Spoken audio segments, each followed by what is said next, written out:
today is April 15, 2024. And ayun na. Magpapamedical na kami. Ay, actually hindi. Magpapamedical lang yung mga dependents ko today. So, balitaan ko kayo kung anong ganap namin for today's video. So, ayun nga. Itong isang to, what's your name? Ito, si Lucian. Ano siya, may ubot sipon siya. So, mamaya pa namang 10 yung ano namin. 10 pa naman yung schedule namin. So, hanap muna kami ng pwedeng pa-antigen. Meron ako nabasa sa Telegram na merong malapit sa St. Luke. So, mamaya, medyo maaga pa naman. Mag-8 pa lang. So, diretso muna kami sa pa-antigen.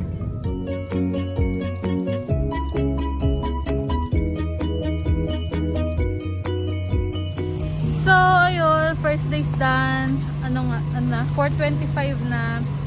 So, natapos naman silang lahat. Ayun. Yun, same procedure pa din.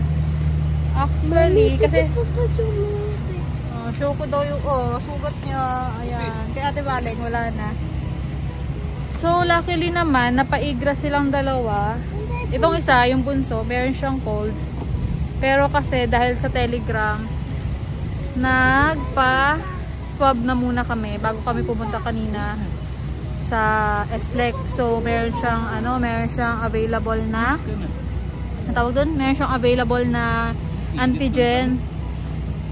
So, ayun, dapat hold nga muna yung igra niya, pero dahil meron siyang available na antigen, kinuhaan na rin siya ng dugo. So, tomorrow, babalik kami ng 3:30 for the result ng igra ng dalawang bata, together with immunization na siguro kay Daddy. Kasi walang nakalagay na date dun sa white slip niya. Ang sabi lang sa kanya, ano instruction sa'yo?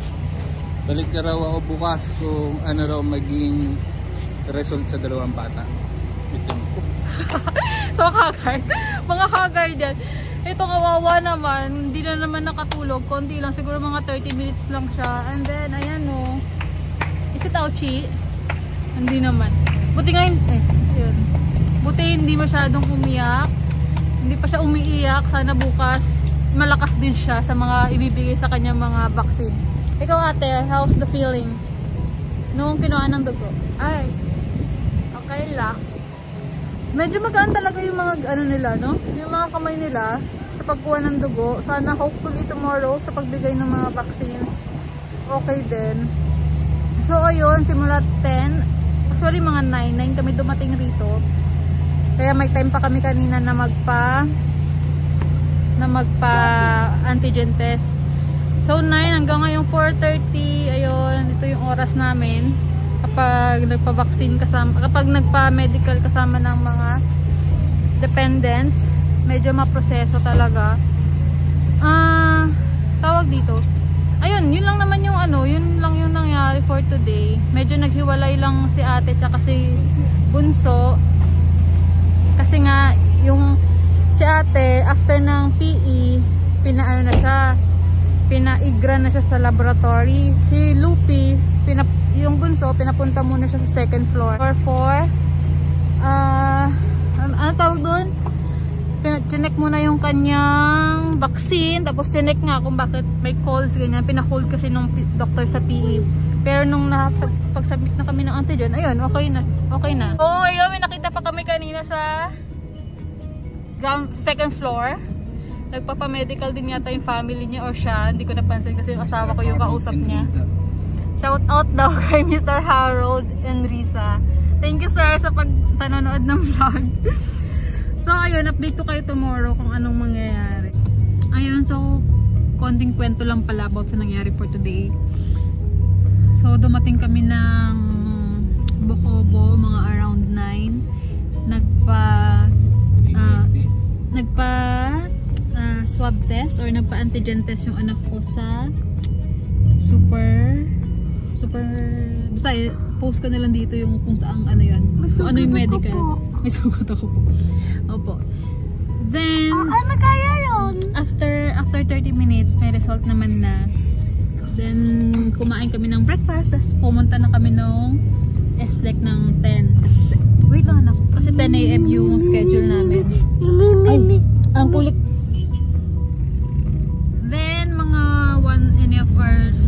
Ay, di ba, dumating kami ng 10. Tapos dumiretso kami ng photo room. Ayun, pinicturean sila isa-isa. Check yung mga documents na dala namin. Then nag-antay kami ng mga 1.5 hours sa registration. Ayun, check ulit. Ganyan, nagtanong kung kailan yung interview. Yung pinakita ko yung ano pa rin, yung interview date na binigay ng NTC. Hindi naman na sila nagtanong.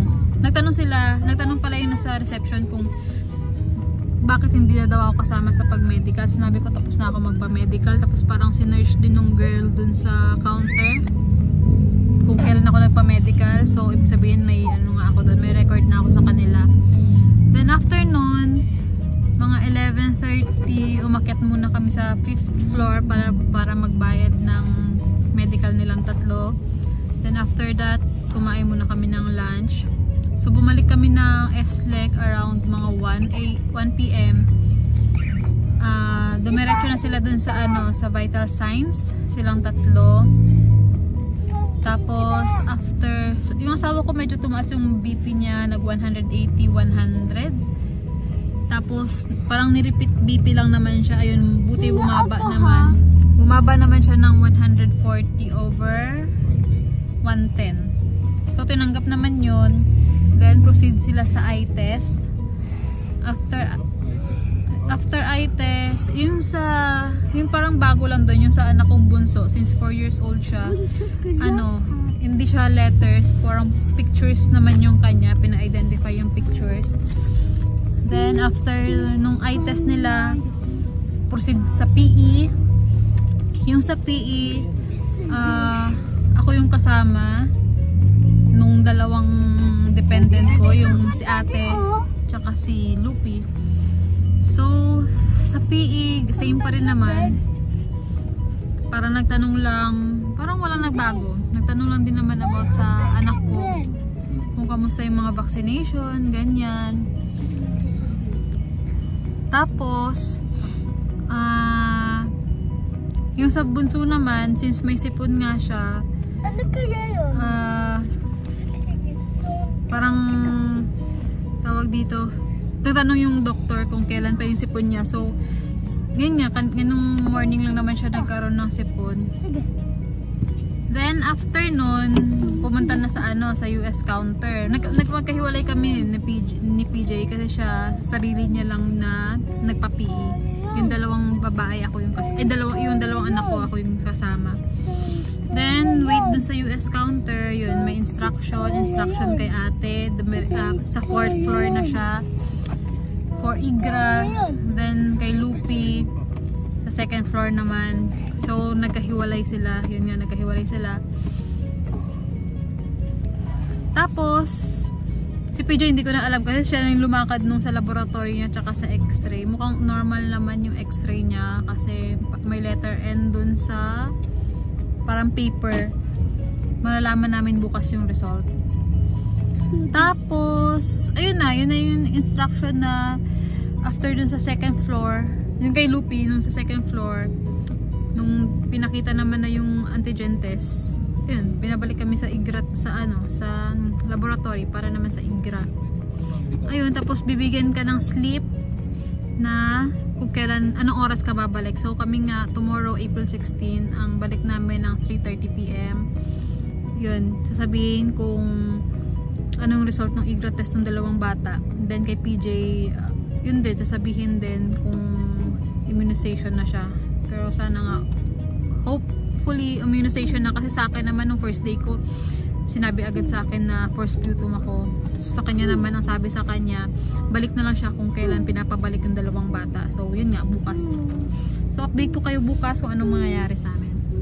Hi! So today is the 2nd day. On the way kami sa SLEC for the vaccination ng mga nilang tatlo. Ayan, tulog pa siya. Since 3:30 pa naman yung schedule namin. Ayan, ready. So, balitaan ko kayo kung anong mangyayari ngayon.